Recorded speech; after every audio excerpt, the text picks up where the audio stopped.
मनोहर नंद लाला। भज गोविंद गोविंद गोपाला, भज गोविंद गोविंद गोपाला, भज गोविंद गोविंद गोपाला। माथे पे मुकुट देखी चंद्रिका चटक देखी, छवि की लटक देखी, रूप रस पीजिए। लोचन विशाल देखी, करे गुंजमाल देखी, अदर रसाल देखी, चित चाव कीजिए। अदर रसाल देखी, चित चाव कीजिए। अदर रसाल देखी, चित चाव कीजिए। कुंडल हलनी देखी, हलन बलकी देखी, पलक चलनी देखी, सर बसी दीजिए। पलक चलन देखी, सर बस दीजिए। पलक चलन देखी, सर बस दीजिए। पीतांबर ओर देखी, मुरली की छोर देखी, सांवरे की ओर देखी, देख में जो ये सांवरे की ओर देखी, देखते जो ये। पीतांबर छोर देखी, मुरली की ओर देखी, सांवरे की ओर देखी, देख कोई दीजिए। सांवरे की ओर देखी, देख कोई दीजिए। भज गोविंद गोविंद गोपाला, भज गोविंद गोविंद गोपाला, भज मुरली मनोहर नंद लाला। भज मुरली मनोहर नंद लाला, भज मुरली मनोहर नंद लाला, भज मुरली मनोहर नंद लाला। भज गोविंद गोविंद गोपाला, भज गोविंद गोविंद गोपाला, भज गोविंद गोविंद गोपाला, भज गोविंद गोविंद गोपाला, भज गोविंद गोविंद गोपाला, भज गोविंद गोविंद गोपाला, भज गोविंद गोविंद गोपाला। बोलिए भक्तवत्सल भगवान की, द्वारिकाधीश की। प्रहलाद जी इस प्रकार से अपने आश्रम में रह रहे बटुक ब्रह्मचारियों के द्वारा भगवान का संकीर्तन करा रहे हैं। एक दिन हिरण्याकश्यप के मन में आया, चलो हम अपने बच्चे को देखते हैं कि कितना उसे विद्याध्ययन हुआ है, कितना पढ़ लिख करके निपुण हुआ है। और वो अपने गुरुदेव सांडामर्क जी के आश्रम में आया, अपने पुत्र प्रहलाद से मिला। प्रहलाद जी ने प्रणाम किया, गले लगाया। प्रहलाद जी के संस्कार को देख करके हिरण्याकश्यप बड़ा प्रसन्न हुआ, बड़ा गदगद हुआ। गोद में लेकर के बिठाया, बोला बेटा पढ़ाई बढ़िया चल रही है ना? हाँ पिताजी बढ़िया चल रही है। अच्छा ये बताओ बेटा आजकल पढ़ क्या रहे हो, आजकल कौन सा विषय चल रहा है? प्रहलाद जी ने कहा पिताजी देखो हम जो पढ़ रहे हैं आप सुनोगे? बोले हाँ बिल्कुल मैं सुनूंगा, सुनाओ मुझे। तो प्रहलाद जी ने हाथ जोड़ करके कहा, श्रवणम कीर्तनम विष्णु स्मरणम पाद सेवनम अर्चनम बंदनम दास्यम साध्यात्मनिवेदनम। और जो ही विष्णु का नाम सुना हिरण्याकश्यपों ने प्रहलाद को गोद से उठा करके दूर कर दिया। प्रहलाद ये क्या बोल रहे हो? हमारे सामने विष्णु का नाम जानते नहीं हो? तुम्हारे बड़े ज्येष्ठ पिता श्री का वो उसने वध किया है, वो छलिया है हमारा और तुम्हारा शत्रु है। और मैं विष्णु का नारायण का नाम अपने कानों से सुनना नहीं चाहता। प्रहलाद जी ने कहा पिताजी उनसे दूर क्यों होना चाहते हो? वही तो जगताधार जगत नियंता है, वही तो ठाकुर है, वही तो सबके मालिक है, वही तो ईश्वर है। वो किसी का वध क्यों करेंगे? वो किसी को क्यों मारेंगे? आज इतना प्रहलाद ने कहा, हिरण्याकश्यप को बड़ा क्रोध आया और कहा अरे दुष्ट तुम हमारे सामने हमारे शत्रु का नाम लेते हो। सांडामर्क जी को बुलाया, बोला गुरुजी बेटा को क्या पढ़ा रहे हो, पुत्र को क्या पढ़ा रहे हो हमारे? ये तो हमारी शत्रु का नाम ले रहा है। संडा मर्क ने हाथ जोड़ करके कहा, राजन ये हमारी भी बात नहीं मानता, मैं तो कहूँ कि इसे अपने घर ले जाओ। प्रहलाद जी को घर लाया। हिरण्याकश्यप बार बार समझाता है और जब प्रहलाद नहीं मानते हैं, हिरण्याकश्यप ने मन में निश्चय कर लिया, मैं मार डालूंगा इसे। और प्रहलाद को मारने का अनेक उपाय किए राजन, लेकिन प्रहलाद जी कभी भी भगवान से ये नहीं कहे, भगवान आप मेरी रक्षा करें। प्रहलाद को क्या नहीं दंड दिया है हिरण्याकश्यप ने।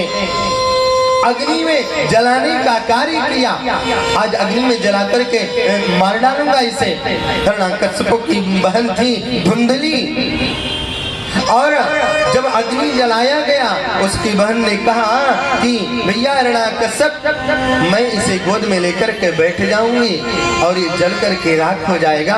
मुझे देवताओं के द्वारा एक शॉल प्राप्त हुआ है, साल, उसको मैं चादर कोड़ करके बैठूंगी तो मैं जलूंगी नहीं, लोग जानेंगे कि ये जल गई। प्रहलाद भी जल गया। ज्यों ही चिता लगाया गया, अग्नि लगाई गई और उसमें धुंधली ने प्रहलाद जी को लेकर के बैठा। जल जल करके धुआं हो गई धुंधले और प्रहलाद जी बच गए। एक दिन सर्पों से डसवाया, पहाड़ पर से कंदराओं से ले जा करके बड़े बड़े पर्वतों से फेंका दिया, नीचे फेंक दिया, लेकिन प्रहलाद जी बच गए। एक बात बताऊं, जिनकी रक्षा करते हैं परमात्मा, उनके दुनिया वाले क्या कर पाएंगे।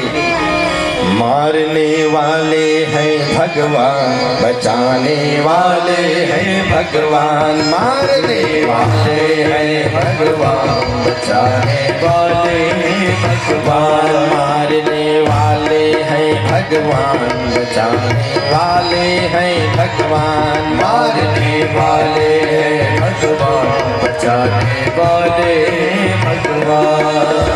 बालन बाका कर सक कोई, बालन बाका कर सक कोई, बालन बाका कर सक कोई, बालन बाका कर सक कोई।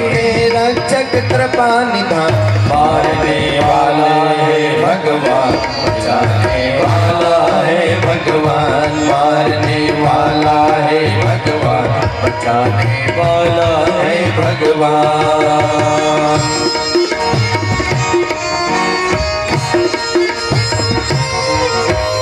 हरि बोल।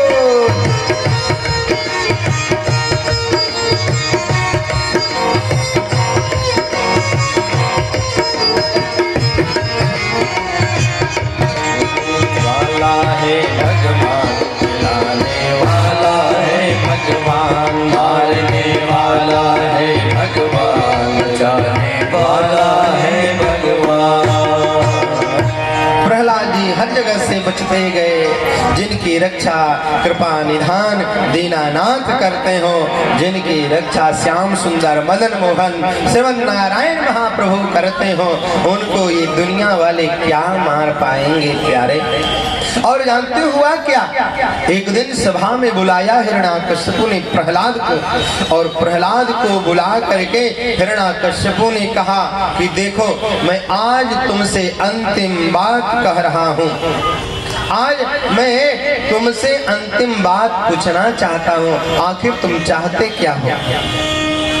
तुम मुझे चाहते हो या विष्णु को चाहते हो जो मेरा परम शत्रु है? और एक बात बताऊं बेटा प्रहलाद, इस दुनिया में सबसे बड़ा शक्तिशाली मैं हूं। और हिरण्याकश्यप ने इतना उधम मचाया, इतना अधर्म किया प्यारे, कि इस नगर में जहां तक उसका राज्य चलता था वहां तक नारायण का नाम लेना ही दुर्वश कर दिया। लोगों को, संतों को, भक्तों को आदेश दे दिया, नारायण के नाम का कोई जप नहीं, नारायण के नाम का कोई यज्ञ नहीं। यदि कोई जप करे, कोई यज्ञ करे तो हिरण्याकश्यप की करे। हिरण्याकश्यप मैं भगवान हूँ। प्रहलाद ने कहा, पिताजी आप मनुष्य हो, आप मनुष्य हो और मनुष्य कभी भगवान नहीं हो सकता। भगवान तो इस दुनिया में केवल एक ही है। इस पूरे त्रैलोक में 14 भुवन में केवल एक ही भगवान है। आपके अंदर क्या है? आप किसी को मार सकते हैं, लेकिन आपके अंदर जिलाने की शक्ति नहीं है। जो जिला सकता है वही तो भगवान है। 6 ऐश्वर्य जिनके अंदर रहते हैं पिताजी, वही भगवान होता है। आपके अंदर वास्तव में मैं बताऊं, बुरा मत मानना, एक भी ऐश्वर्य नहीं है। भगवान के अंदर 6 ऐश्वर्य रहते हैं, इसलिए उनको भगवान कहा जाता है। ऐश्वर्यस्य समग्रस्य धर्मस्य यशस्रियः ज्ञान वैराग्य योगश्च षडानां भग इति ऋणाम्।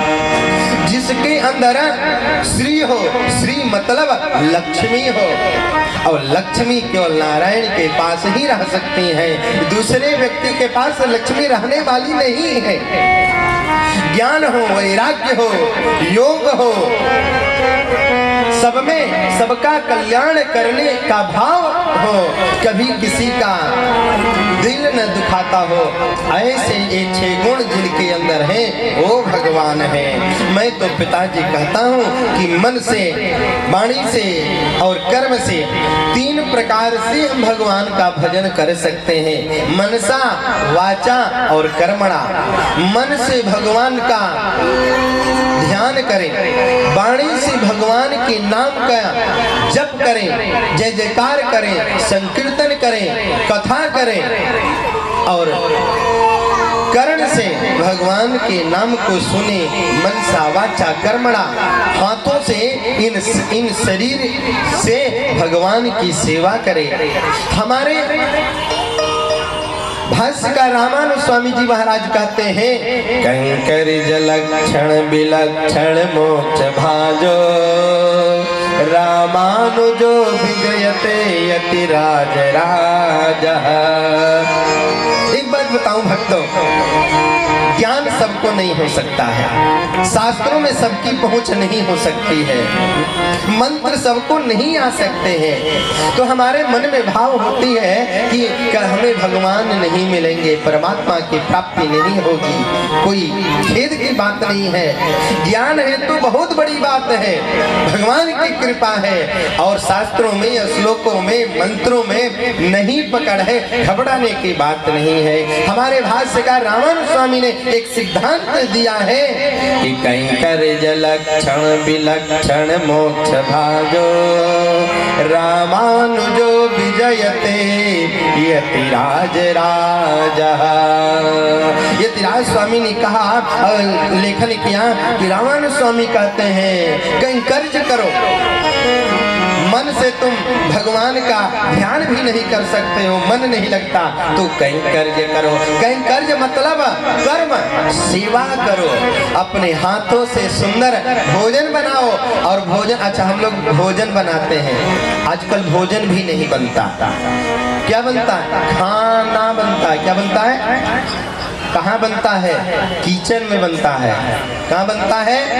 हमारे गुरुजी कहते थे कि किचन लोग नाम रख दिए हैं। किचन का मतलब जानते हो क्या होता है? हम कहे नहीं गुरुजी हम नहीं जानते। बोले कि जहाँ पर किच किच हुआ करे वो है किचन। बोलो भक्तवत्सल भगवान की। नहीं तो उस जगह का तो नाम है रसोई। क्या नाम है? रसोई, रस का केंद्र हो। उस जगह से यदि रसोई में भोजन बने, खाना नहीं, खाना तो लोग ना खाना है? जब खा और ना जुड़ गया है, खाओ भी और ना भी, मतलब ना खाओ तो ही अच्छा है? उसका नाम रख दो भोजन, और भोजन को बनाओ, भगवान को भोग लगाओ। अपने लिए नहीं, इस घर की सजावट करो ठाकुर जी को रहने के लिए, घर की साफ सफाई करो ठाकुर को रहने के लिए। झाड़ू लगाती संगीत गाते, भजन गाओ गाओ, संगीत गाओ। संगीत गाना कोई गलत बात नहीं है। संगीत भगवान का नाम से होना चाहिए। एक जगह जा रहे थे तो हमने देखा वहां संगीत बज रहा था, आंखियों से गोली मारे। ये कौन सा संगीत है? अरे झाड़ू लगाते संगीत गाते। किसके लिए झाड़ू लग रहा है? किसके लिए घर की स्वच्छता हो रही है? प्यारे, ऐसी मन में भावना करो कि हमारे गोविंद आएंगे, हमारे दामोदर आएंगे, हमारे माधव आएंगे, हमारे श्याम सुंदर आएंगे। कि झाड़ू लगाते संगीत गाते गोविंद आवे मम गेह खेले। कि झाड़ू लगाती संगीत गाती गोविंद आवे मम गेह खेले। गोविंद आवे मम गेह खेले। लोग कहते हैं कि भगवान आते नहीं, क्यों? लोग कहते हैं ना भगवान आते नहीं। भगवान से प्रेम कैसे करूं? हमारे रामानुज स्वामी ने कहा कैंकर्य करो, भगवान के लिए सुंदर पुष्प का माला बनाओ, भगवान का सुंदर श्रृंगार करो, भगवान के लिए सुंदर पकवान बनाओ और वही पकवान बना करके भगवान को निवेदन करो। श्रृंगार सजाओ, भगवान को सजा करके उनके स्वरूप का दर्शन करो। कैंकर्य करो, कर्म करो, कर्म करो, यही तो भक्ति है। कैंकर्य लक्षण विलक्षण मोक्ष भाजो, यही कार्य करने से भगवत प्राप्ति हो जाएगी। प्रहलाद जी कहते हैं पिताजी परमात्मा केवल एक है और उनका मन से ध्यान करना चाहिए। निशम्य कर्माणि गुणान तुल्यान वीर्याणि लीला तनुभृतानि। पिताजी इस संसार में कोई भी कार्य हो तो परमात्मा के लिए होना चाहिए। और आप और हम तो साधारण मनुष्य हैं और मनुष्यों की मृत्यु निश्चित है। भगवान कभी मरता नहीं जी। ये शरीरधारी जितनी जीवात्मा है, आत्मा तो निकल जाती है और शरीर मर जाती है। और आप शरीरधारी हो, शरीर ही हो। इसलिए मैं तो कहूँ कि आप खूब यज्ञ करो विष्णु के नाम की। आप खूब जो है भजन करो विष्णु के नाम की। न दानम न तपो निज्या न शौचम न व्रतानि च प्रीयते अमलया भक्त्या हरिण्यद विडम्बनम। और देखो विडम्बना की ये बात है, प्रहलाद जी अपने शब्दों में कहते हैं जिनके अंदर न कोई सत्य है, जिनके अंदर न कोई तप है, न कोई यज्ञ करने का नियम पता है, न शरीर में शुद्धता है, न मन में शुद्धता है, न इंद्रियों की निग्रहता है, वही अपने आप को भगवान कहता है। और इस प्रकार से जब बार बार प्रहलाद जी अपने पिता को समझाने लगे तो उसके क्रोध का ठिकाना नहीं रहा। हाथ में खड़ग को उठाया, अपने हाथ में गदा को उठा लिया। अरे दुष्ट बालक, मेरा ही बेटा और मेरे ही सामने, मेरे ही राज्य में मेरे शत्रु की प्रशंसा कर रहे हो। अरे मंदभागी, आज मैं तुमको छोड़ूंगा नहीं। अरे पिता, तुम क्या मुझे कर लोगे? हमारी रक्षा करने वाले तो ईश्वर हैं। जो हमारी रक्षा करता है वो आपकी भी रक्षा करता है। जो मेरे अंदर है वो आपके अंदर है, वो सर्वत्र है। सर्वहा सर्वहा सर्व जगह है, सर्वत्र है। जब ऐसा कहा प्रहलाद जी ने तो हाथ में गदा उठा करके और हिरण्याकश्यप ने कहा, अरे मूर्ख, क्या इस खंभे में भी है?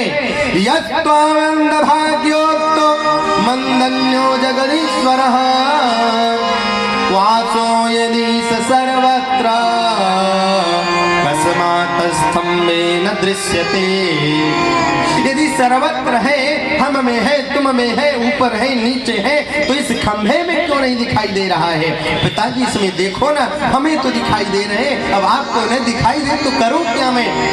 गदा उठा करके कहा तो अपने भगवान से कह दो प्रहलाद अपने आप को बचा ले। यदि खंभे में है तो खंभे के ऊपर गदा उठाया और उठा करके खंभे के ऊपर जो ही प्रहार करना चाहा भगवान ने कहा आज मेरा प्रहलाद वचन दिया है कि खंबे में भी है, मैं इस वचन को गलत नहीं साबित करूंगा। और राजर्षि परीक्षित देखो उसी सभा में उस खंबे के अंदर से ही खंबे को विदीर्ण करके चीर करके और नरसिंह के रूप में भगवान का अवतार हो गया। सत्यम विधातुम निज भृत्य भासितम व्याप्तिम च भूते स्वखिलेषु चात्मनः अदृश्यया तद्भुतरूपमद्रुहन् स्तंभे सभायां न मृगं न मानुषम्। उसी सभा में अचानक उस खंबे को फाड़ करके न मनुष्य के रूप में न पशु के रूप में, आधा पशु और आधा मनुष्य के रूप में, सिंह के रूप में गर्जना करते हुए दहाड़ते हुए सत्यम विधातुम नृज भक्त भासितम, अपने भक्त प्रहलाद की वचन को सत्य करने के लिए नरसिंह भगवान का प्रकट हो गए। बोलिए नरसिंह भगवान की, नरसिंह भगवान की जय। और क्रोध के मारे इनका शरीर थर थर थर कांपने लगा, गर्जना करने लगे। अब चारों तरफ आश्चर्यमय सभी लोग देखने लगे। नरसिंह भगवान गए और उस हिरण्याकश्यपु को पकड़ लिया। हिरण्याकश्यपु से युद्ध होने लगा और भगवान उससे युद्ध करते करते करते करते जो है अब मुख्य द्वार पर लाए और द्वार पर ला करके उसको अपने हाथों से उठा करके अपने गोद में रख लिया। हिरण्याकश्यपु कहता है कि मैं मर नहीं सकता, मुझे कोई संसार में मार नहीं सकता, न मैं मनुष्य से मरूंगा न मैं पशु से मरूंगा। भगवान ने कहा मैं मनुष्य हूँ न मैं पशु हूँ, मैं आधा मनुष्य हूँ और आधा, इस प्रकार से मेरा रूप है।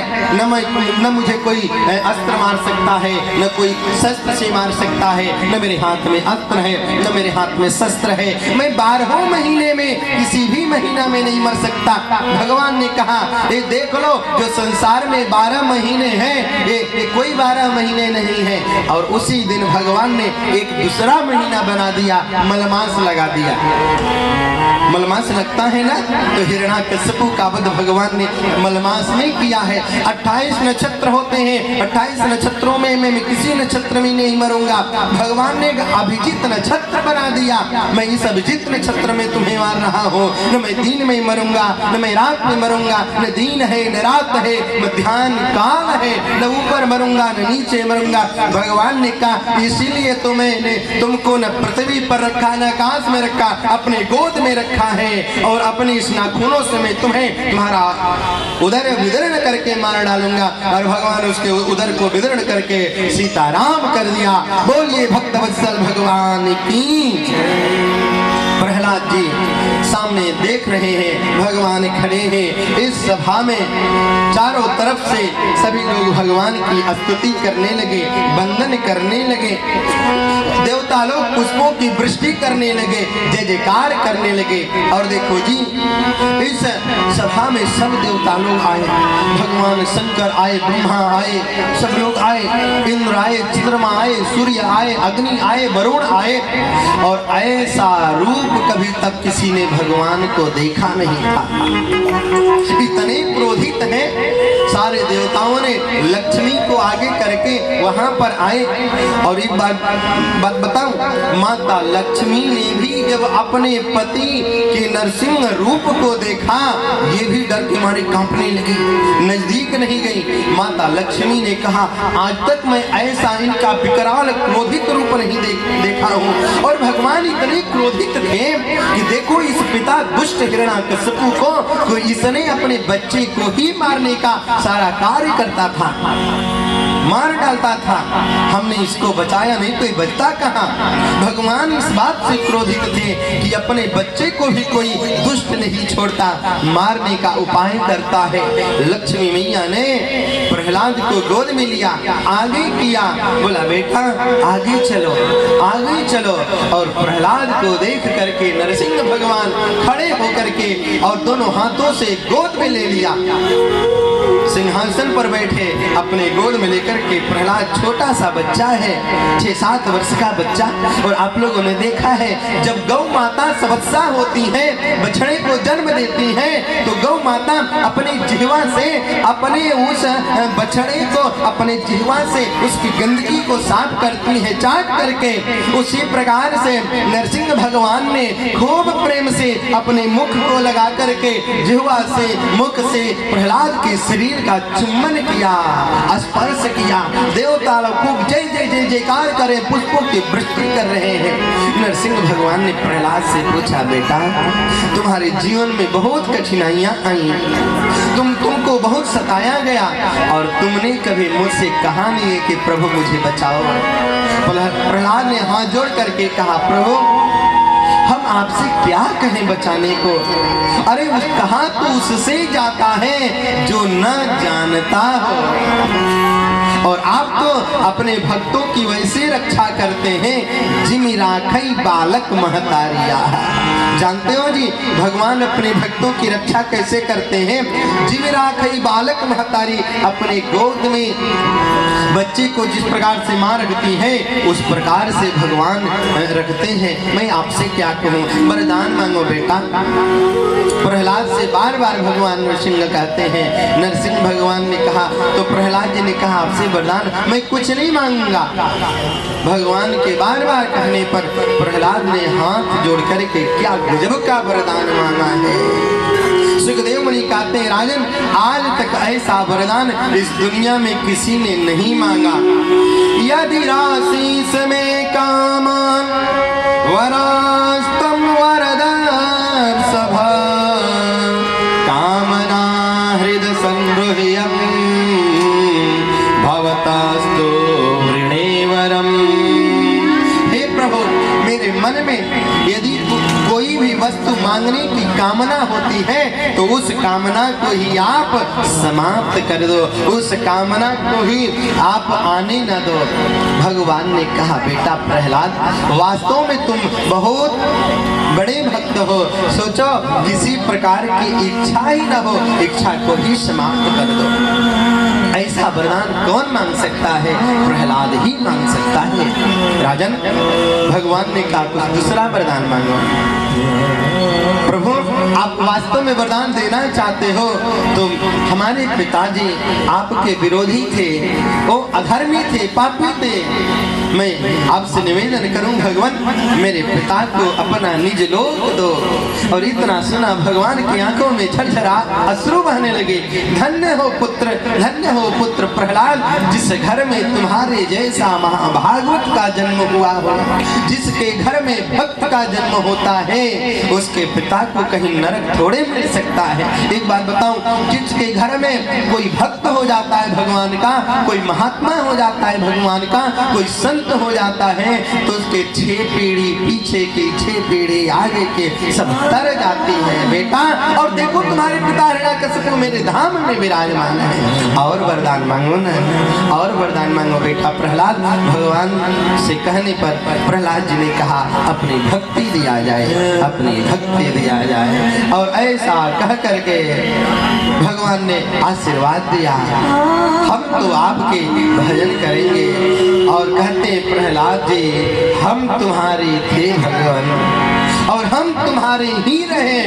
आपके भक्ति हमारे मन में विराजमान सर्वदा रहे, सर्वत्र रहे, कभी भक्ति समाप्त न हो, यही हमें वरदान दी।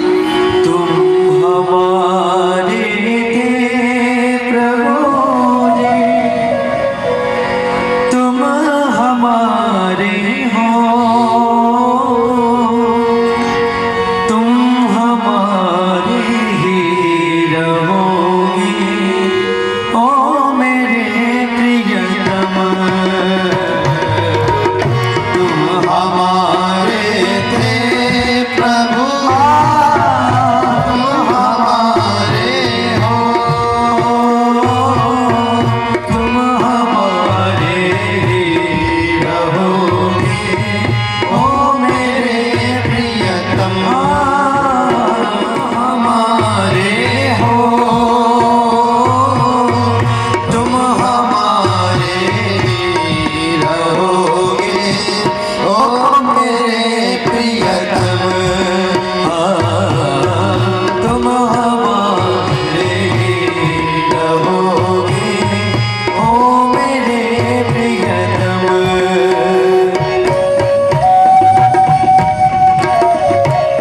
बालियों की सेवा करते हुए प्रहलाद के भाव में आकर के मन में कामना करी कि हमारे सामने भगवान नरसिंह का रूप लेकर के और लक्ष्मी नरसिंह भगवान सामने विराजमान है और हम प्रहलाद के रूप में भगवान का दर्शन कर रहे हैं, भगवान का दर्शन हो रहा है।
यदि राशेष में कामं वरदाहं वरदार्षभ।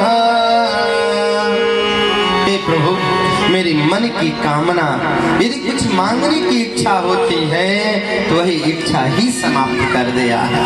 सच्चा भक्त तो वो है जी जो भगवान से भी कुछ न मांगे।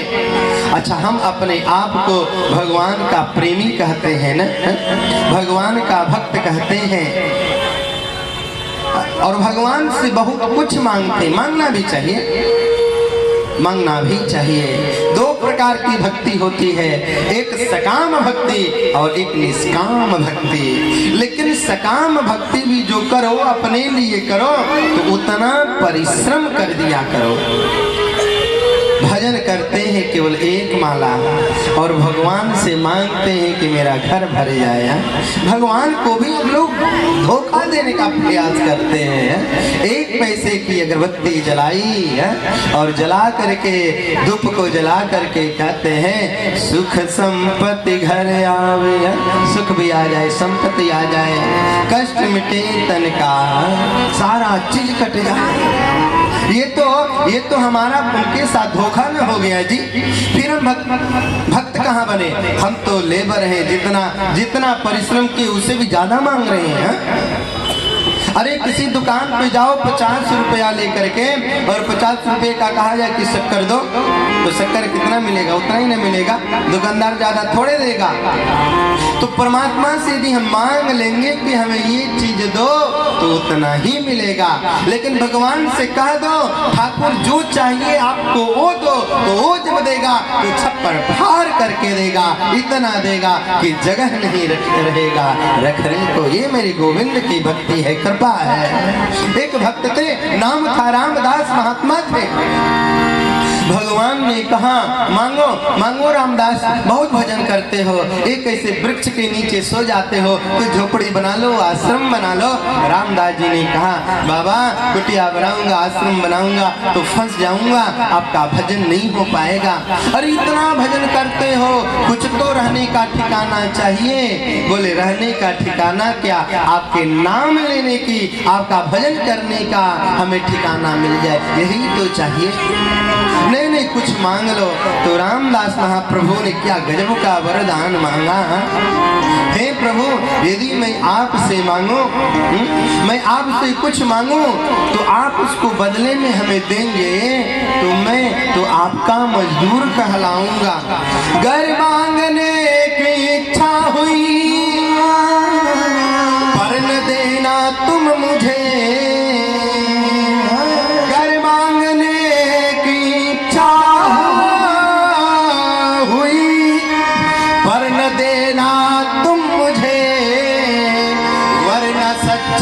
आशिक नहीं मजदूर कहलाऊंगा मैं। घर मांगने की इच्छा हुई, आप देना मत मुझे कुछ, मैं मांगू भी तो मत देना, क्योंकि यदि मैं मांग लूँ और आप दे दो तो मैं तो आपसे दूर हो जाऊंगा। आप अपनी भक्ति दे दो। प्रहलाद जी ने कहा हमें भक्ति चाहिए आपकी, और कुछ इस संसार में नहीं चाहिए, नहीं चाहिए। इनके पुत्र हुए राजा विरोचन, आगे इनकी चर्चा आएगी। उनके पुत्र हुए राजा बलि। देखो संसार में व्यक्ति जब जीव रहता है ना, जीवात्मा, तो खूब धन कमाता है, खूब ऐश्वर्य भोग करता है, परिवार बढ़ जाता है, शरीर में बल आ जाता है तो मद हो जाता है, अहंकार हो जाता है। नहीं होना चाहिए। भगवान ने धन दिया, भगवान ने स्वरूप दिया, भगवान ने ज्ञान दिया, भगवान ने ऐश्वर्य दिया, कीर्ति दिया, पद प्रतिष्ठा दिया, तो भगवान ने कुछ समझ करके दिया।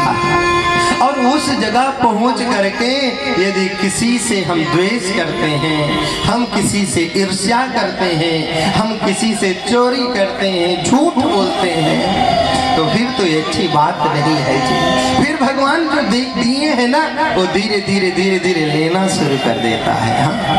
वो अपने आप ही हम उससे दूर होने लगते हैं। शरीर में कितना भी बल आ जाए तो ये भगवान की कृपा है। राजा ने कहा, महाराज परीक्षित ने सुखदेव महामुनि से पूछा कि यत्र यत्र हरिर्जन्मा कर्माणि च महीयसः गृह्णन्ति कवयो ब्रह्मस्थानि नो वद शृण्वताम्।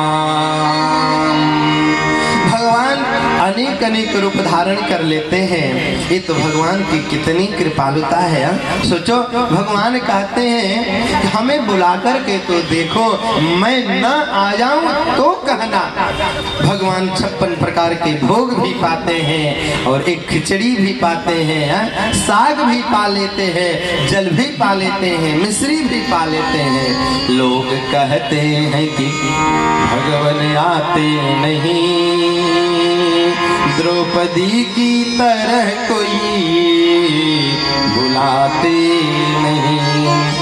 लोग कहते हैं कि प्रभु खाते नहीं, लोग कहते हैं कि प्रभु खाते नहीं, असबरी की तरह कोई खिलाते नहीं। लोग कहते हैं कि प्रभु नाचते नहीं, लोग कहते हैं कि प्रभु नाचते नहीं, गोपियों की तरह कोई नचाता नहीं। ठाकुर जी कहते हैं यदि नचाना है तो देवर्षि नारद से पूछा, तो नारद भक्ति सूत्र का एक सूत्र है कि भगवान को नचाना है तो किस प्रकार से नचाऊं। तो नारद जी कहते हैं यथा ब्रज गोपिकानाम, सूत्र बोल रहा है कि जैसे गोपियां नचाती हैं, प्रेम करती हैं, वैसे नचाओ ना जी। तो ठाकुर तो नाचने के लिए बेचैन रहते हैं, आ करके तुम्हारे घर में ताता थैया करके नाचेंगे। लेकिन एक बात सावधान रहना, कभी जीवन में अहंकार मत करना। परिवार बहुत बड़ा हो गया है। सुनंदयां वर्ष सतम पदैकेन भुवं स्पृशन् तातप्यमानस्त घोरमिदमन्वाह भारत। भारतवर्ष में एक बार जानते हो हुआ क्या, एक गजराज था और इस गजराज का परिवार बहुत बढ़ गया। हथनियों का साम्राज्य बहुत बढ़ गया, हाथियों का साम्राज्य बहुत हो गया। और इस हाथी के शरीर में इतना बल था राजन कि अपने आप के सामने, अपने आगे किसी को कुछ समझता ही नहीं था। त्रिकूट पर्वत पे रहता था और त्रिकूट पर्वत का ये राजा था। किसी जीव को समझता कुछ नहीं था, बड़े बड़े सिंहों को समाप्त कर देता था, चुटकी भर में सूंडों से उठा करके पटक देता था। एक दिन अपने परिवार को लिया, बच्चों को लिया, पत्नियों को लिया और सबको लेकर के जल विहार करने के लिए एक सरोवर में गया। और जानते हो उस सरोवर में जाकर के राजन जल विहार करने लगा, अपने बच्चों के साथ, अपनी पत्नियों के साथ खूब जल क्रीड़ा करता है। कहीं भी जाओ लेकिन अपने मर्यादा के विपरीत कार्य न करो, मर्यादा के अंदर ही रहो। जल के देवता हैं वरुण और जल के अंदर भी कुछ जीव रहते हैं। हर जगह पर कोई न कोई जीव का अंश है और हम जानते हैं कि हम ही सब कुछ हैं, हमें कोई देख नहीं रहा है तो देखने वाला तो परमात्मा सबको देख रहा है। कण कण में विराजमान है, अणु अणु में विराजमान है, वो उससे हम कहाँ बच सकते हैं। और जल का व्यतिक्रम करने लगा। स्नान का जो क्रिया था उस स्नान क्रिया धर्म के विपरीत कार्य करने लगा, जल के साथ दुर्व्यवहार करने लगा, जल में उत्पात करने लगा, जल को बार बार सूंडों से उठा करके इधर फेंकना उधर फेंकना, शरीर से धक्का दे करके जल को समाप्त करने का प्रयास करता था। और एक जल के अंदर जो है मगर रहा करता था और ये मगर अचानक आकर के उस गजराज के पैरों को पकड़ लिया और पैर को पकड़ करके राजन धीरे धीरे धीरे धीरे धीरे उसको जल के अंदर ले जाने लगा, खींचने लगा।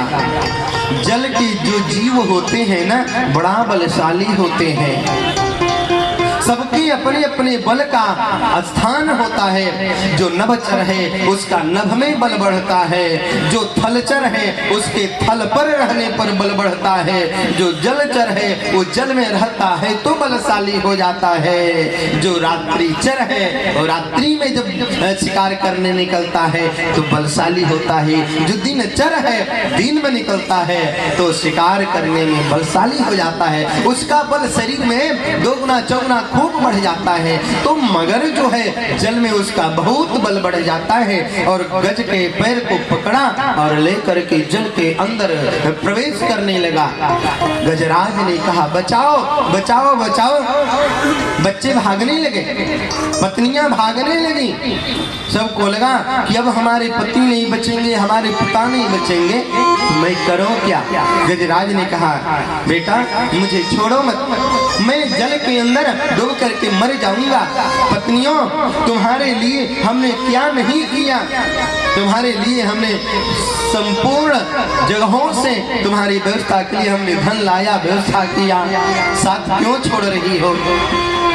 एक बार प्रयास किया सब लोगों ने, राजन सुन में सुन मिला करके खींचने का प्रयास किया बाहर, लेकिन वो तो इतने जगह पर पहुंच चुका है कि वो निकलने वाला नहीं है। भगवान न चाहे तो ये जीव बच नहीं सकता है। और अब उसे परिवार से निराशा लगे, सबने साथ छोड़ दिया। बच्चों ने पिता के सुन से सुन हटा लिया, अपना शरीर का बंधन जो था त्याग दिया, तोड़ दिया। अपने आप को बचाने के लिए सारे परिवार के लोग भागने लगे। देखो इस संसार में सब अपने पुत्र से, अपने परिवार से, अपने पति से, सब सगे संबंधी से सब प्रेम करते हैं।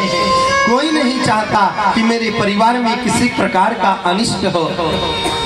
सबसे ज्यादा दो लोगों को दिया गया है कि दो लोग अपने परिवार से, बच्चों से बहुत प्रेम करते हैं। माँ अपने बेटा से बहुत प्रेम करती है, अपने लिए माँ अपनी प्राण भी समाप्त कर सकती है, लेकिन पुत्र को बचाने के लिए, पुत्र बच जाए तो माँ अपने प्राण के बलि को दे देती है। बंदर को आप लोगों ने देखा होगा, हमारे जय जी में बहुत बंदर हैं और बंदर को हमने देखा है कि बंदर अपनी बच्चे को वक्षस्थल से पेट में सदा लगाए रहती है, पेड़ पे भी चढ़ती है, मंदिरों पे भी चढ़ जाती है, तो कभी इधर पुनः पीठ पर जल में सरजू जी में हम लोग देखते हैं स्नान करते हैं बंदर, तो पीठ पे बच्चों को ले लेते हैं। लेकिन नीति ये कहती है कि जिस समय वो बंदरिया डूबने लगती है और उसके सीने से जो बच्चा लगा रहता है उसको पीठ पर रख लेती है अपने बच्चे की रक्षा करने के लिए, और जिस समय लगता है कि मैं ही मर जाऊंगी उस समय अपने बच्चे को भी अपनी पीठ से उठा करके फेंक देती है। परिवार के लोगों को लगा कि अब ये बचेंगे नहीं, इनको छोड़ दो, हम भी डूब जाएंगे, पहले अपने प्राण की रक्षा जरूरी है। गजराज ने देखा अरे ये परिवार वालों की दशा ये है जिनके लिए मैं क्या नहीं किया वो लोग मेरा साथ छोड़ दिए। यही तो संसार है, जब कोई चारों तरफ दिखाई नहीं दिया तो अपने सोड़ को उठा करके केशव को याद किया। गोविंद द्वारिका वासिने देव देवा जगत पते, गोविंद द्वारिका वासिने देव देवा जगत पते। हे गोविंद, हे ठाकुर, हे केशव, हे गोविंद, हे कृष्णा, हे कृष्णा, अब हमारी आप रक्षा करें, अब हमारी आप रक्षा करें। हे गोविंद आप मेरी रक्षा करें, नाक कान डूबने लगे, कृष्ण को पुकारे। भगवान द्वारिका में हे रुक्मणी के साथ थे।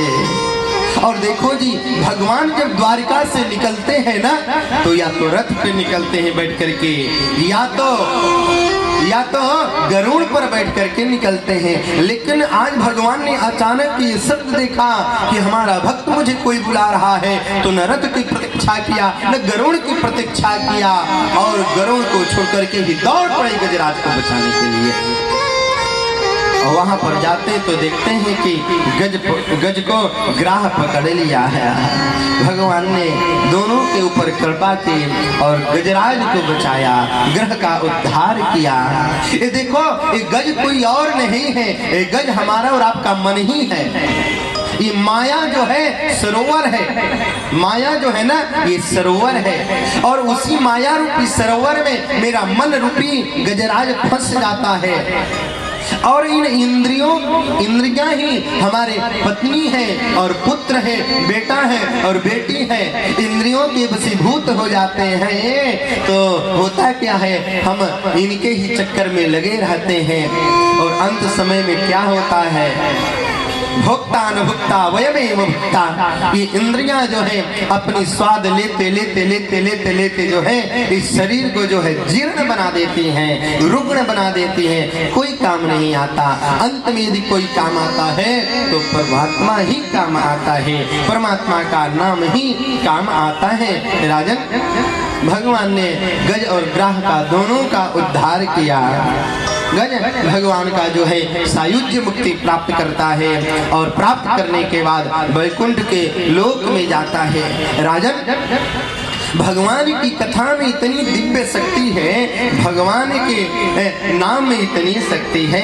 जिस समय गजराज को भगवान ने बचाया ना, तो हाथ अपने सूंडों से दोनों अपने आगे के पैरों को मानो हाथ जोड़ करके कोई स्तुति कर रहा है, उस प्रकार से गजराज ने भगवान की स्तुति करना प्रारंभ कर दिया है। प्रभु तस्मै नमः परेशाय ब्रह्मणेनन्त शक्तये अरूपायोरूपाय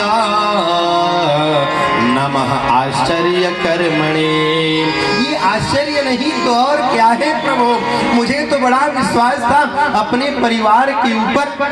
मेरा साम्राज्य इतना बड़ा है, मेरा परिवार इतना बड़ा है, मेरे बड़ा अभिमान था अपनी शरीर के बल पर, देहाभिमान। लेकिन ये देहाभिमान मेरा टूट गया। और ये आश्चर्य ही तो है जो आप द्वारिका से आकर के मेरी रक्षा किए। नम आत्मा प्रदीपाय साक्षिणे परमात्मने नमो गिराम विदुराय मनश्चेतासामपि नमः शान्ताय घोराय मूढ़ाय गुणधर्मणे निर्विशेषाय साम्याय नमो ज्ञान घनाय च। हे प्रभु, हमारे जैसा मूढ़ व्यक्ति, हमारे जैसा अज्ञानी के ऊपर आपने जो कृपा करी, वैसे सबके ऊपर कृपा करिए। और मैं तो देख रहा हूँ इस तस्मात् भारत सर्वात्मा, जो सुखदेव महामुनि परीक्षित को निवेदन किया था, सुनाया था कि राजन, ये संपूर्ण भारतवर्ष पृथ्वी भगवान का ही स्वरूप है। तो क्षेत्रज्ञाय नमस्तुभ्यं सर्वाध्यक्षाय साक्षिणे। अब मुझे पता चल गया कि आप बल के भी स्वामी हैं, आप ज्ञान के भी स्वामी हैं, आप सर्वाध्यक्षाय साक्षिणे। अब मैं प्रमाण के साथ कह सकता हूँ कि कितना भी बल हो, कितना भी ज्ञान हो, कितना भी शक्ति हो, कितना भी स्वरूप हो, आप न चाहे तो कुछ मिल नहीं सकता। यस्य ब्रह्मादयो देवा वेदालोकाश्चराचराः। वेद भगवान श्रुति महारानी बार बार जो है इनकी स्तुति करते हैं। और देखो जी, एक गजराज जो था ना, महर्षि देवल के श्राप से ये पूर्व जन्म में हुहू नाम का गंधर्व था। ये जो है हुहू नाम का गंधर्व था। और एक दिन महात्मा का अपमान किया और उस महात्मा ने श्राप दे दिया कि जाओ, तुम मेरा अपमान कर रहे हो, तुम इस पशु जोनी में चले जाओ, मेरा कल्याण कैसे होगा, रक्षा कैसे होगा। महात्मा ने कहा, भगवान तुम्हारी रक्षा करेंगे, भगवान तुम्हारा कृपा करेंगे। इस प्रकार से जो है गजेंद्र मोक्षणम पुण्यम रैयोतम त्वंतरम श्रृणो। राजन, गजेंद्र मोक्ष का जो नित्य कथा श्रवण करता है, गजेंद्र मोक्ष का जो कथा करता है, गजेंद्र मोक्ष का जो पाठ करता है, वह सुनता है, उसके जीवन के सब संकट जैसे गजेंद्र का संकट समाप्त हो गया, टल गया और उसका उद्धार हुआ। भगवान ने कृपा करी, उस प्रकार से उसके सारे संकट दूर हो जाते हैं। देवताओं और दानवों में बार बार युद्ध हो रहा है। देवताओं को दानव लोग मार देते हैं और देवताओं की मृत्यु हो जाती है। राजन, देवताओं की संख्या कम होती जा रही है। एक दिन देवता लोग ब्रह्मा जी के पास गए और ब्रह्मा जी से निवेदन किया, प्रभु ब्रह्मा जी, हम सभी देवता भगवान के भजन करने वाले भक्त हैं और दानव लोग हमें बार बार स्वर्ग से च्युत कर देते हैं, स्वर्ग से मार के भगा देते हैं, एकाध देवताओं की मृत्यु भी हो जाती है जी। आखिर ऐसा कोई उपाय हो जिससे हम लोगों की रक्षा हो। ब्रह्मा जी ने कहा, ये तो भगवान शंकर ही बताएंगे। भगवान शंकर से पूछा गया। शंकर जी ने कहा, देखो जी, ये तो आप लोगों के जो पुरोहित हैं, देव गुरु बृहस्पति ही बताएंगे कि हमारे शिष्य का कल्याण कैसे होगा। देखो, यदि पुरोहित चाह दे कि यजमान का कल्याण हो तो जरूर कल्याण होगा। पुरोहित किसे कहते हैं? पूरे हितम यह सह पुरोहित, अपने यजमान की आगे आगे कल्याण की जो बात सोचता है और करता है, वही तो पुरोहित है, वही तो गुरु है। बृहस्पति ने कहा, यदि आप लोग अमृत का पान कर लो तो आप लोग अमर हो जाएंगे और अपना देवता आपका कुछ बिगाड़, दानव आपका कुछ बिगाड़ नहीं पाएंगे। ये अमृत मिलेगा कैसे? समुद्र में अमृत है, अमृत का निकाला जाए, समुद्र का मंथन किया जाए, समुद्र का मंथन होगा कैसे? देवताओं ने आपस में मंत्रणा किया। विष्णु भगवान के पास गए। भगवान विष्णु ने कहा, देखो, समुद्र का मंथन होगा तो उसमें जो है मथनी चाहिए, तो मैं पहाड़ का रूप बन जाता हूँ, और उसमें जो है रस्सी चाहिए, तो इतना बड़ा रस्सी कहाँ से आएगा? तो नाग वासुकी का भगवान ने अवतार लिया। बोले, एक तरफ से देवता रहे और एक तरफ से दानव रहे। देखो, अपना काम बनाने के लिए कभी कभी जो है शत्रुओं से भी, बैरियों से भी मित्रता कर लेनी चाहिए। बोले, असुर साथ नहीं देंगे। बोले, जाओ कह दो कि तुम भी आधा अमृत ले लेना, आधा अमृत हम भी ले लेंगे, तब असुर लोग जो है तुम्हारा साथ देंगे। देवता गए, असुरों से बात कही, असुर लोग तैयार हो गए। जब समुद्र मंथन की बारी आई और पर्वत को समुद्र में डाला गया और समुद्र के अंदर जब पर्वत पड़ा तो धीरे धीरे धीरे पर्वत मानो डूब जाएगा, तो अंदर ही भगवान कच्छप का अवतार ले लिए। बोलिए कच्छप भगवान की जय हो। और इस प्रकार से भगवान ने कच्छप का अवतार लिया। देवताओं और दानवों ने मिलकर के जो ही प्रारंभ किया समुद्र मंथन का, तो दानवों ने कहा, देखो, हम सर्प के आगे नहीं रहेंगे, देवताओं तुम लोगों को आगे जाना पड़ेगा। सर्प पता नहीं आगे से काट ले तो, सर्प काट सकता है, स्वभाव है उसका काटना, हम लोग पीछे रहेंगे, तुम लोग आगे रहो। और समुद्र का मंथन शुरू हुआ। ततः करतली कृत्या व्यापी हलाहलम विषम। समुद्र का जब मंथन प्रारंभ हुआ राजन, तो देखो सामने ये घड़े में हलाहल विष जो है निकल पड़ा, और उस हलाहल विष के प्रभाव से चारों तरफ जो है लोग मरने लगे, छोटे मोटे जीव जो है उस विष से मरने लगे। अब लगा कि देवता दानव भी मर जाएंगे। देवता दौड़ करके भागे भगवान विष्णु के पास, नारायण के पास। भगवान नारायण से कहा, तो विष निकल गया, अमृत निकलने के बजाय विष। भगवान ने कहा, अच्छा तो महाराज रक्षा करो। भगवान ने कहा, रक्षा भोलेनाथ भोलेनाथ करेंगे। भोलेनाथ दयालु है, विष का पान वही करेंगे। चलो चलते हैं भोलेनाथ के पास, शंकर के पास। शंकर सम कल्याणम करोति यह सह शंकरः, शिवदम कल्याणम भूतम यह सह शिवदम। जो कल्याण करे, जो सबका हित चाहे, वही तो शंकर है। और भोले हैं, भगवान भोले हैं, इन्हें कोई देवता भी स्तुति करे तो प्रसन्न हो जाते हैं, और दानव भी स्तुति करे तो प्रसन्न हो जाए। और वरदान जो भी मांग ले वो वरदान दे देते हैं।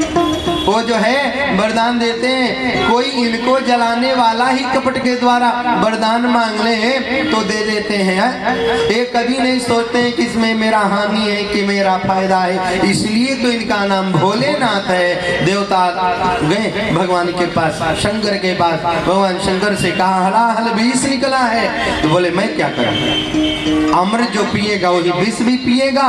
देवता कहे नहीं नहीं नहीं नहीं। भगवान ने कहा भोलेनाथ विष पिएंगे। भगवदीय इच्छा जान करके भगवान शंभो ने उस विष के घड़ा को उठाया।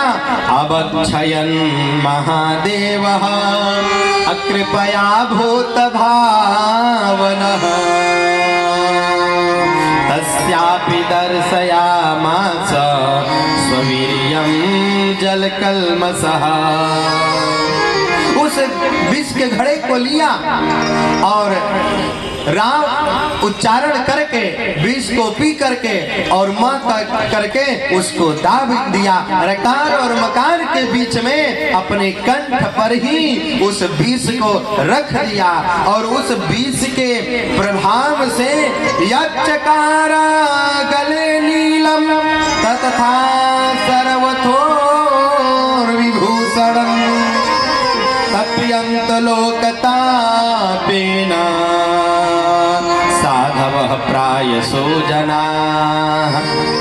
भगवान शिव का गला नीला हो गया और उस दिन से भगवान शिव का एक नाम और बढ़ गया, नीलकंठ पड़ गया। बोलिए नीलकंठ महादेव की। और भगवान ने हलाहल विष को पानी किया। शंकर ने पुनः समुद्र का मंथन शुरू किया गया और वहां से पुनः 13 और रत्न निकलते हैं। ततः उचै श्रवानाम हयो चंद्र पांडुरः तस्मिन् बलिं स्पृहा चक्रे ने इंद्रम ईश्वर शिक्षया। उचैश्वा नाम का घोड़ा निकला, उसमें से चंद्रमा निकला और ऐरावत नाम के हाथी निकला। तत ऐरावतो नाम वारणेन्द्रो विनिर्गतः। इंद्र को जो है ऐरावत नाम का हाथी दे दिया गया और जो चंद्रमा निकला समुद्र से देवलोक में एक स्थान दे दिया गया। अलग से कौस्तुभ मणि निकली, उस कौस्तुभ मणि को भगवान श्रीमन नारायण ने स्वयं धारण किया। गौ माता निकले, कामधेनु गौ माता, उसमें से 13 रत्न निकले और लास्ट में जो है धन्वंतरी महाराज अपने हाथ में अमृत कलश लेकर के प्रकट होते हैं। और जिस समय कलश अमृत कलश लेकर के धन्वंतरी महाराज प्रकट हुए, देवताओं और दानों में कलश छीनने का, अमृत लेने का युद्ध होने लगा। और देवता से दानव तो बलशाली थे ही, सबसे पहले गए और अमृत कलश छीन लिया। और अमृत कलश छीन करके असुर लोग भागने लगे। असुर आगे आगे और देवता पीछे पीछे। पकड़ो पकड़ो पकड़ो। देवताओं ने कहा भागो, तुम कहां तक भागते हो, मैं पकड़ लूंगा। देवताओं ने कहा हम से भाग नहीं सकते हो ज्यादा। भगवान के पास देवता लोग रोते हुए गए, प्रभु कोई तो कार्य करो। अमृत निकल गया इतना परिश्रम से, अब लगता है असुर पीने नहीं देंगे। भगवान ने तुरंत ही मोहिनी का रूप बनाया और मोहिनी का रूप धारण करके, स्त्री का रूप धारण करके, पीताम्बरी पहन करके, कानों में कुंडल, अलगनिया बलगनिया, करधनी पावजेब लगा करके आकाश मंडल में जो है भ्रमण करने लगे। देवताओं और दानवों की दृष्टि पड़ी। देवता तो जान रहे थे कि हमारे गोविंद हैं, और असुरों ने देखा पर स्त्री को, सुंदरी को तो देख करके इनका मन लोभाने लगा। सुखदेव मुनि कहते, राजन, असुरों ने पूछा, अरे अरे अरे देखो देखो, एक सुंदर स्त्री आ गई। अहो रूप महो धाम, अहो अस्या नवम वयः, इति ते ताम विद्रुत्य पप्रच्छुर जात हृक्षया। दानवों ने आपस में चर्चा किया, इससे पूछो ये स्त्री यहाँ पर आई क्यों है इतना सज धज करके। और कुछ बोलना ही चाह रहे थे असुर, ये पुंसली नाम की स्त्री बोल पड़ी। क्या बात है, कुछ कहना चाहते हो मुझसे? हाँ हाँ, तुम हो कौन, कहाँ से आई हो, क्या बात है, यहाँ पर किस निमित्त से आई हो? मोहिनी भगवान ने कहा, मेरा नाम मोहिनी है, मुझे लोग पुंसली के नाम से भी जानते हैं। क्या कार्य है? अरे आप लोग लड़ क्यों रहे हो, आप लोग झगड़ क्यों रहे हो, आखिर बताओ तो, तुम लोग क्यों इतनी आपस में लड़ाई कर रहे हो? असुरों ने कहा, ये देवता हैं, हम लोग असुर हैं, और दोनों ने मिलकर के अमृत मंथन किया।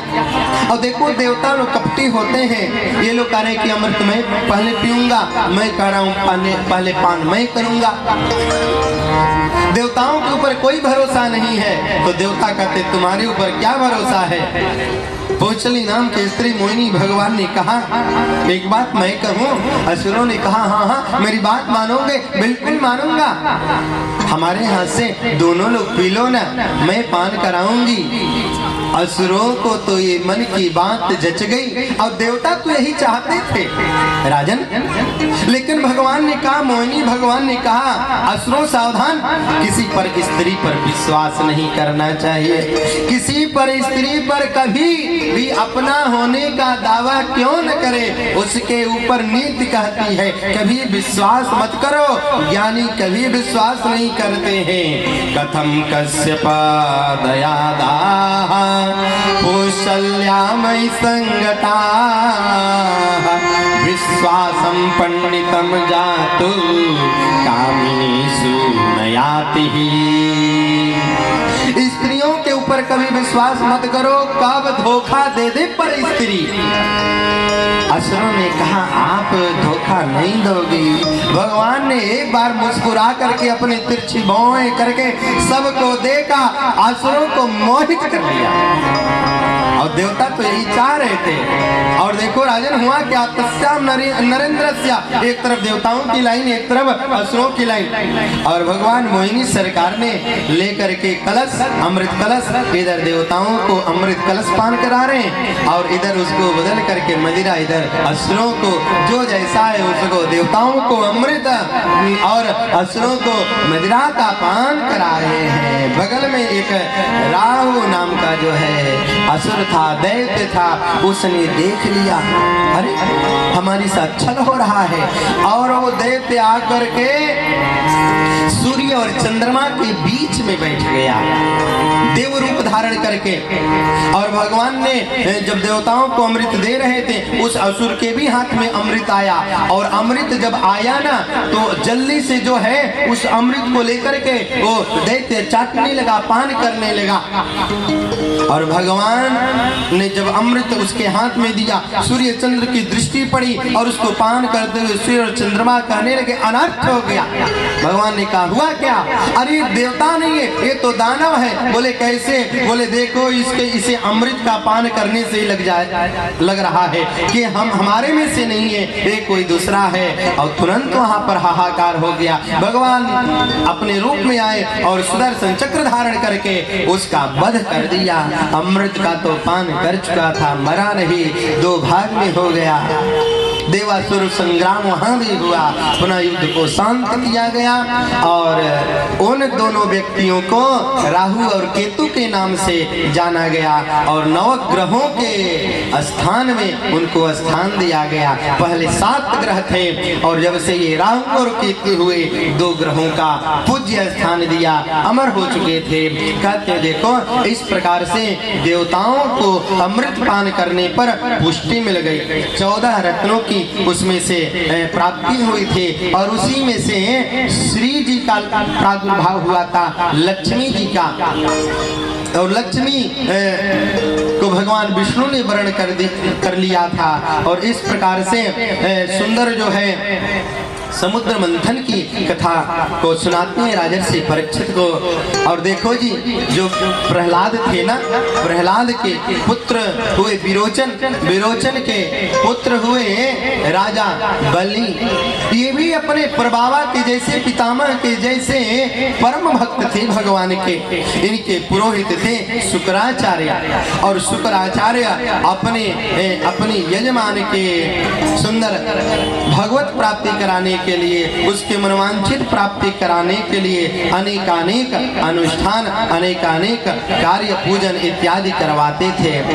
और ये राजा बलि जो है 99 यज्ञ पूर्ण कर चुके हैं, 99 यज्ञ कर चुके हैं। पहले 100वीं यज्ञ करने जा रहे को छोड़ देते हैं और वो व्यक्ति 100 यज्ञ करने वाला इंद्र बनता है। अब इंद्र के तो मन में हाहाकार होने लगा, देवताओं के मन में हाहाकार होने लगा। रे ये दैत्यराज बलि जो है ये इंद्र बन जाए, इंद्र की पदवी लेंगे, ये राजा हो जाएंगे देवताओं के, तब तो बड़ा अनर्थ होगा। ये कहीं देवताओं की पूजन पाठ उनके आसन पर नहीं रहने देंगे। सारे देवता लोग मिलकर के भगवान नारायण के पास गए, आप इससे हम लोगों की रक्षा करिए, ये कहीं सतत क्रतु हो गए तो क्या होगा। राजा परीक्षित ने आचार्य श्री शुक्राचार्य जी से पूछा, महाराज बलिः पदत्रयम् भूमे कस्मात् वारीरयाचतः भूतेश्वरा कृपणवलाभो अर्थोऽपि बबन्धतमा एतद्वेदुतमीच्छाम महत्कौतूहलम् हिनः। कौतूहल बस प्रसन्नता होकर के राजर्षि परीक्षित ने कहा, राजा बलि की यहाँ भगवान बामन बन करके गए, क्यों गए, क्या हुआ वहाँ पर महाराज, आप कृपया विस्तार करके कहिए। शुक जी ने कहा, देखो परीक्षित, जब 100वीं यज्ञ करने के लिए यज्ञशाला में विराजमान थे राजा बलि और देवताओं के पास, देवताओं के निवेदन से भगवान ने सुंदर जो है वामन का रूप धारण किया। और वामन का रूप धारण करने के बाद यज्ञशाले के तरफ जाने लगे। जब भगवान वामन अंगुली के रूप में जन्म लिए ना, तो उस समय देवताओं ने उनको कोई अपना मृग चर्म दिया, किसी ने गायत्री मंत्र दिया, ब्रह्मा ने अपना कमंडलू दिया, किसी ने छत्र दिया, किसी ने दंड दिया, और इस प्रकार से किसी ने कोपिन दिया और किसी ने छत्र दिया। और भगवान वामन को वहां से विदा किया।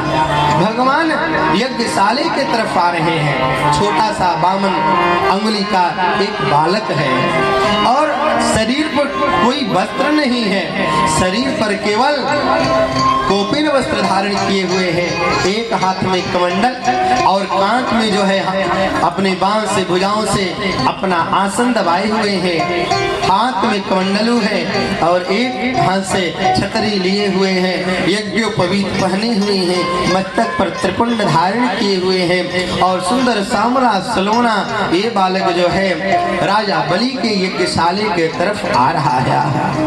सामने जो है देवताओं का पूजन चल रहा था, आचार्य की गद्दी पर शुक्राचार्य विराजमान होकर के मंत्रों का उच्चारण कर रहे थे। और देखते ही देखते अचानक राजा बलि की दृष्टि उस वामन भगवान पर पड़ी। आज वामन भगवान पर पड़ी राजा बलि की दृष्टि, तो उनका तो मन ही मोहित हो गया। राजन देखो कौन आ रहा है। तम बटुम वामनम दृष्ट्वा मोदमाना महर्षयः कर्माणि कारयामासु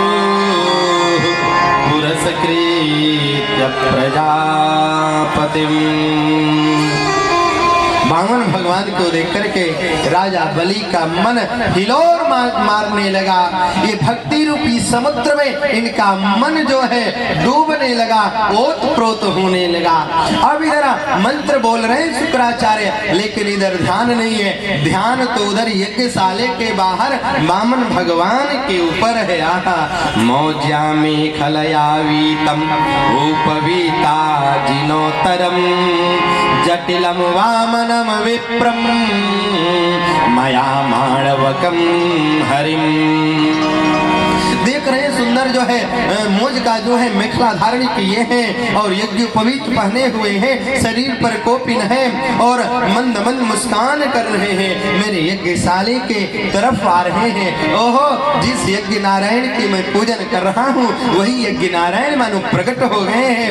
और राजा बलि ने यज्ञशाले से बाहर आकर के हाथ जोड़ करके उनका स्वागत करते हैं। स्वागतम ते नमस्तुभ्यं ब्रह्मानिकं करवामते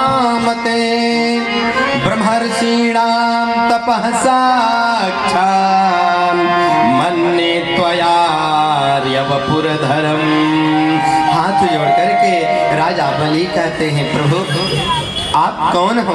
आपका स्वागत है। आप कोई भी क्यों न हो, लेकिन आपका इस जगह पर, स्थान पर, इस यज्ञशाले में आपका स्वागत है। आप पधारिए, आप विराजमान होइए। हमें तो लगता है कि ये सप्त ऋषियां अपना संपूर्ण रूप से, सममित रूप से, एक रूप में होकर के आपके रूप में आए हैं। आप क्या कोई ऋषि हैं, कोई महर्षि हैं, कोई देव ऋषि हैं, कोई योग ऋषि हैं? आप हो कौन? अद्यहना पितरस्तृप्ता आद्याना पावितम कुलम। सुंदर जब कार्य सफल होता है ना, इस बटुक भगवान को देख करके, वामन भगवान को देख करके राजा बलि के मन से उद्गार निकलने लगा। आज मेरा कुल पवित्र हो गया। आज मेरे पूर्वजों की हुई पूजा, आज मेरे पितरों की हुई पूजा, हमने जो अपने पितरों की पूजा किया, अपने देवताओं की पूजा किया, आज वो पूजन मेरा सफल हो गया। मेरा कुल, मेरा नगर, मेरा यज्ञशाला आज पवित्र हो गया। अद्यानः पितरस्तृप्ता अद्यानः पावितं कुलम अद्य सृष्टा क्रतुरयम् यद भावनागतो गृहान। आप जो मेरे घर आए, आप जो मेरे यज्ञशाले में आए, आपके आने से ही मेरा सब कुछ पवित्र, सब कुछ पावन हो गया। यद यद बटो वांछसि तत् प्रतीक्षा। छोटे छोटे पैरों से, छोटे छोटे पैरों की अंगुलियों को जब राजा बलि ने देखा इनको चलते हुए, तो इनका मन भी उस चरणों के तरफ चलने लगा। राजन, यद यद बटो वांछसि तत् प्रतीक्षा में तामर्थिनम विप्रसुतानुकर्ते गाम कांचनम गुणवद धाम मृष्टम तथात्र पेयम मुतवा विप्रकन्या। राजर्षि बलि ने पूछा, राजन प्रभु आप क्यों आए हैं? आप अपने आने का कारण बतावें। आपको तो देख कर के लग रहा है आप कोई बटुक ब्रह्मचारी हैं। हाँ हाँ हाँ, तुम जान गए राजन, मैं ब्रह्मचारी ही हूँ। ब्रह्मचारी तो इधर उधर घूमते रहते हैं ना जी। ब्रह्मचारी किसी राजा महाराजा के पास जाते हैं कुछ भिक्षाटन लेने के लिए। मैं जान गया। क्या बाबा आप किस लिए आए हो? आप कुछ धन चाहते हो, मैं धन दे दूंगा। आप भूमि चाहते हो, मैं भूमि दे दूंगा। हाँ, लगता है आप आश्रम बनवाना चाहते हो। हाँ हाँ, बोलो कितना जमीन चाहिए, कितना धन चाहिए? मैं जमीन दूंगा, मैं धन दूंगा। बढ़िया एक कुटिया बना लेना, आप उसमें भजन कर लेना। बोले मुझे कुटिया नहीं बनाना है। हाँ, जान गए जान गए, आप जो है ब्राह्मण हो ना।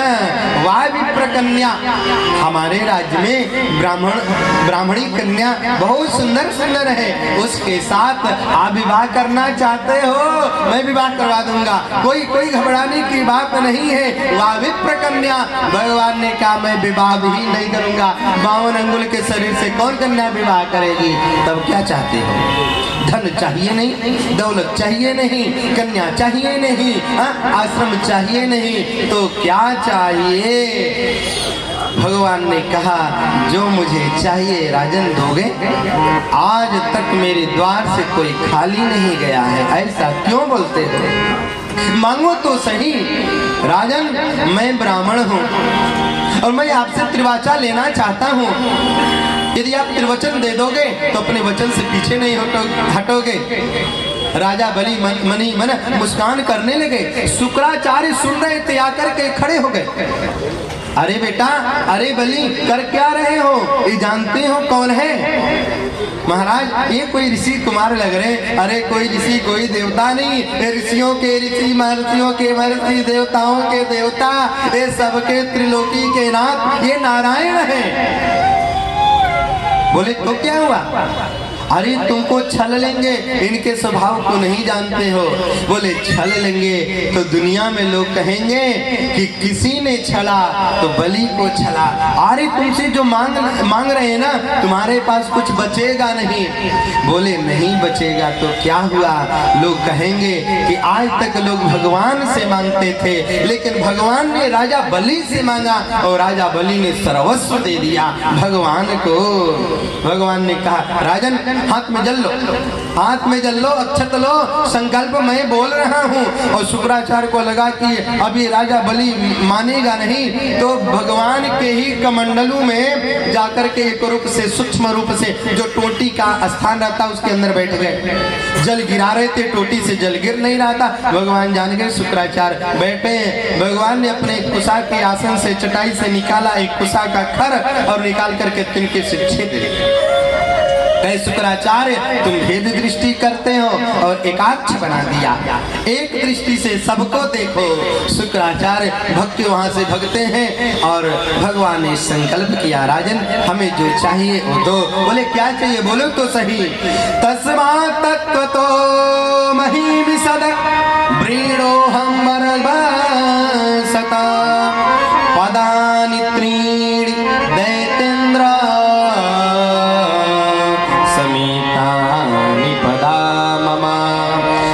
अपने पैर से 3 पद पृथ्वी चाहिए। राजा बलि हंसने लगे। जैसा छोटा शरीर वैसी इसकी छोटी बुद्धि। भगवान ने कहा चिंता मत करो, पता चल जाएगा कितना बड़ा शरीर है, कितनी बड़ी बुद्धि है। राजन संकल्प लो, और संकल्प लेकर के दान कर दिया 3 पग पृथ्वी राजा बलि ने। भगवान ने कहा नापो। बोले बिल्कुल नाप लो महाराज, अब तो ये मैंने संकल्प दे ही दिया है। और भगवान नापने लगे, और जो ही एक पैर आगे की ओर बढ़ाए तो स्वलोक, भूलोक, महालोक, जनालोक, तपालोक, ब्रह्मलोक तक पैर उनका पहुंच गया। और जब ब्रह्मलोक में पैर पहुंचा न, तो ब्रह्मा जी बैठे थे, उनके पास कमंडलू था। ब्रह्मा जी ने कहा भगवान का चरण हमारे लोक में आया है, मेरा ब्रह्मलोक पवित्र हो गया। अपने कमंडलू में भगवान का अंगुष्ठ धो लिया। वही तो गंगा जल है, वही तो गंगा है। बाद में गंगा के रूप में अवतार लेते हैं वो पृथ्वी पर आकर के। दूसरे पैर से पताल लोक को नापा। नीचे का जो है तल, वितल, सुतल, तरातल, महातल, रसातल और पताल 14 भुवनों को नाप लिया राजन। और एक पैर बचा तो भगवान ने कहा राजन बलि आपने 3 पग पृथ्वी देने का वादा किया है, संकल्प किया है, एक पैर तो मेरा खाली ही है। राजा बलि ने हाथ जोड़ करके कहा प्रभु आपने केवल पृथ्वी को नापा है, आपने 14 भुवनों को नापा है। अभी बलि तो आपके सामने खड़ा है, बलि को एक पैर से नाप लो। और बलि ने सिर नीचे किया, और नीचे किया तो कहा प्रभु आप अपना चरण मेरी सिर पर रख दो। राजा बलि के सिर के ऊपर भगवान का चरण पड़ा। देवता लोग पुष्पों की वृष्टि करने लगे, जय जयकार करने लगे। बोलिए वामन भगवान की। वामन भगवान का इस प्रकार से सुंदर दर्शन किया राजा बलि ने। वरदान मांगो। बोले वरदान क्या मांगो प्रभु, आपका दर्शन होता रहे। भगवान ने कहा देखो तुम्हें मैं पाताल लोक का राजा बना देता हूँ। तो राजा बलि ने कहा पाताल लोक में मैं राजा अकेले बनकर के क्या करूंगा प्रभु, आप भी हमारे पाताल लोक में बहुत से दरवाजे हैं, बहुत मुख्य द्वार है, मैं जब मुख्य द्वार से निकलूं आपका दर्शन होता रहे। भगवान तो बंध गए। बोले चलो कोई बात नहीं, और वामन के रूप में वहां रहने लगे। लक्ष्मी मैया ने देखा बहुत दिन नारायण को गए हो गया, अभी तक लौटे नहीं। नारद जी के द्वारा पता चला कि अरे ये तो पाताल लोक में है। और पाताल लोक में जब थे ना, लक्ष्मी मैया एक कन्या का रूप धारण करके राजा बलि के यहाँ जाती हैं पाताल लोक में। और उस दिन लगी रोने। लक्ष्मी से बलि ने पूछा क्यों रो रही हो बहन। लक्ष्मी ने कहा मेरा कोई भाई नहीं है, मेरा कोई भाई नहीं। राजा बलि ने कहा तो मुझे भाई बना लो। बोले ठीक है, लेकिन भाई तुम्हें तब बनाऊं जब आपके हाथ पर मैं कलावा बांध दूं, रक्षा सूत्र। बोले ठीक है रक्षा सूत्र बांधो।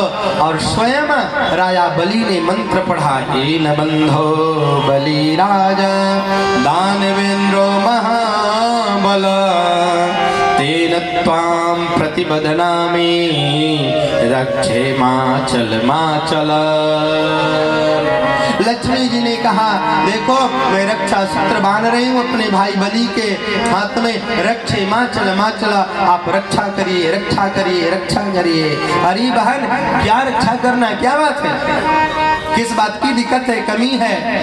उन्होंने कहा देखो भैया जब बहन भाई के हाथ पे राखी बांधती है तो भाई को नेग देना पड़ता है। नेग में जो मैं मांगूंगी वो देना पड़ेगा, मांगो बहन।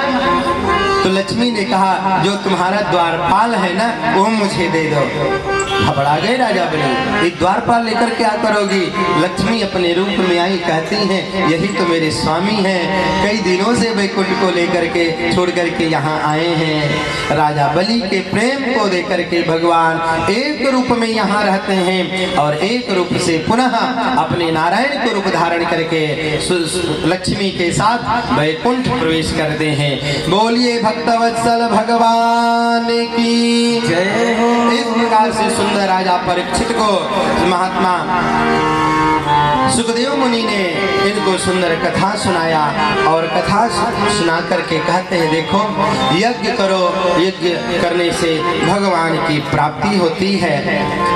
9वें स्कंद में प्रवेश करते हैं और 9वें स्कंद में प्रवेश कर करके कहते हैं राजन देखो मनु और शत्रुपा जी के द्वारा इस सृष्टि में बहुत ही जो है सृष्टि का विस्तार हुआ।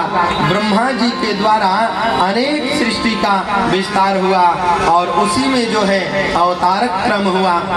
सबसे पहले ब्रह्मा के पुत्र हुए विश्वकर्मा और इनके द्वारा अधर्म की, अलक्ष्मी की, 8 वसु की और मनु की, नारद की, पुलस की, पुलह की, अत्रि की, कर्तु की और अंगिरा का, रुचि का, भृगु का, दक्ष का, कर्दम का, पंचशिखा का, वोढ़, नारद और मरीच इत्यादियों का जो है इन्होंने अपने मन से प्रकट किया।